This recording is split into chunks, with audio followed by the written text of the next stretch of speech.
Hey guys, we're group 6 and we will be doing a lab generation activity for our project. And our lab generation is going to be all about BeEF. And what does BeEF stand for? It stands for the Browser Exploitation Framework. But what actually is BeEF? So on the left-hand side of the screen, you can see the UI panel, which is essentially where security professionals or attackers would see when they're trying to hack people or penetration test, essentially. So what exactly is BeEF? It is a security framework that allows professionals or people like us to perform client-side browser attacks, both to test and exploit the vulnerabilities of web clients. So how does BeEF actually hook a victim? So essentially, there will be a website which has a BeEF hook script contained in script tags in the website, and then the victim will visit that website, the website that contains that hook script. And once the victim visits the website, essentially BeEF will hook that victim. And once that victim is hooked, essentially meaning their browser is hooked, then that gives the attacker or the penetration tester some control over that victim's browser. So you can see in the bottom is a view of what the attacker would see. And so you can see there is in fact a hooked browser. So we have a victim that has been successfully hooked. Now, once the victim is hooked, there's many different commands and different exploits that are possible. So for example, you can see with BeEF, an attacker or a penetration tester can gain access to the user's webcam, even a pop-up blocker. They can simulate different Adobe updates, all sorts of different things that can be used to essentially trick the victim and gain more access to maybe victim data or trying to test the vulnerability of the system. All of these different types of things are possible with BeEF. Now the question becomes, why BeEF? Because you could also just do a manual cross-site scripting attack where you could find all the injection points of the website manually and maybe inject a SQL injection or something of this sort. You can even build a command and control server. We saw that in one of our labs. And you can even, update code to update these attacks. So cross-site scripting does have a lot of benefits. However, what's really great about BeEF is that once you find that injection point and you inject, there's many different automated tools that are available to kind of make your job a little bit easier. So, and along that line, the thing about BeEF is that it has a great graphical user interface where you can run all different types of commands on the victim machine, and then you can actually see the output of the victim's interaction with whatever exploit you're trying to put on. So for example, you can automatically display a Google login, and after the victim logs in with that victim's credentials, you can successfully see the victim's username and password, for example. So BeEF makes things really fast, really easy, and really accessible. So here's the overview of the whole lab. Let's start by building the server. What we want to do now is to get the IP address.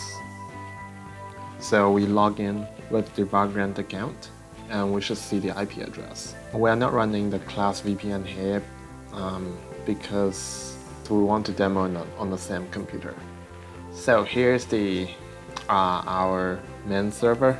It is a website with a guest book. So the story here is this is a chef. The chef wants to collect beef recipe. So he set up this guest book. So what we do here is to try injecting scripts onto the web page. And once chef looks at the page, chef will get injected.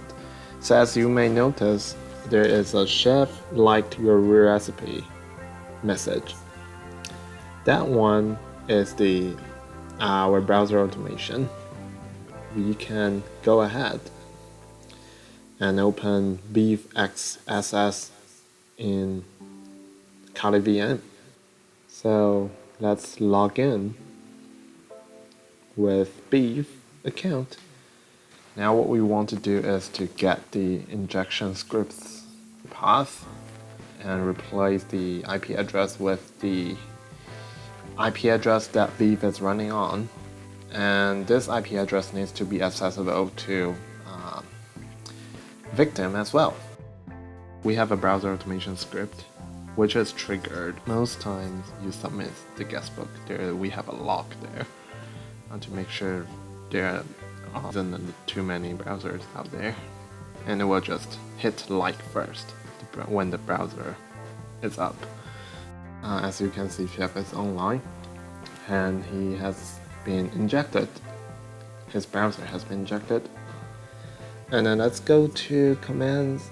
Let's try the Google phishing first to give you an idea of how the interaction works and how easy it is to execute a command in BeEF. To understand better what's going on during the Google phishing attacks, and also since we are on the same guestbook page as the victim sees, let's do the Google phishing attacks on our end very quick. The script renders the whole page with a Google login page, and we thought it's on the Google login page, but it's not. Now it's the legitimate Google login page, but we have already got the actual credentials that's entered by client. Now let's try something else.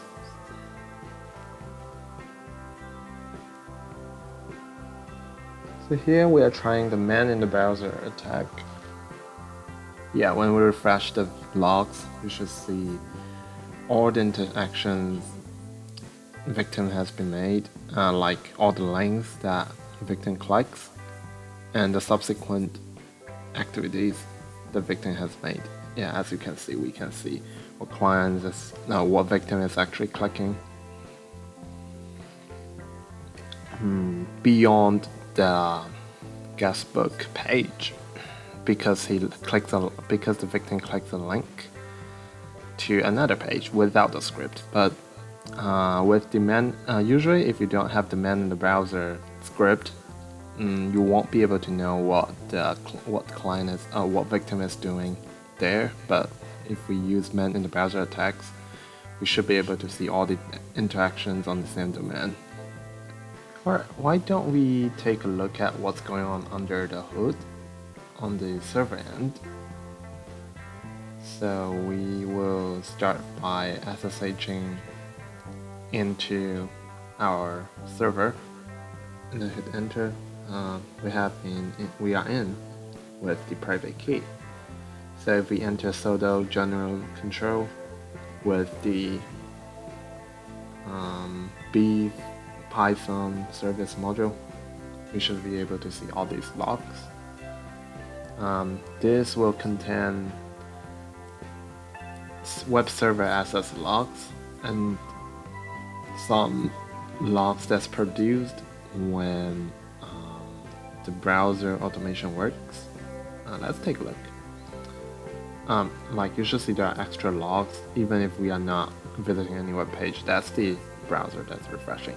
Also, we see some message like unable to locate element, light, especially the light.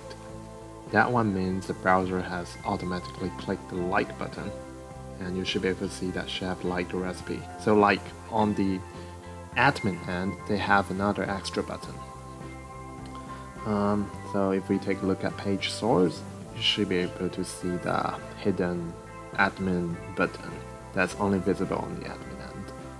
So our admin has a cookie to authenticate, but it's not visible through JavaScript, which is tricky. Because of the power of BeEF, we should be able to do a lot more. So that's pretty much the idea of how our project works and what's going on under the hood. We hope you enjoy it.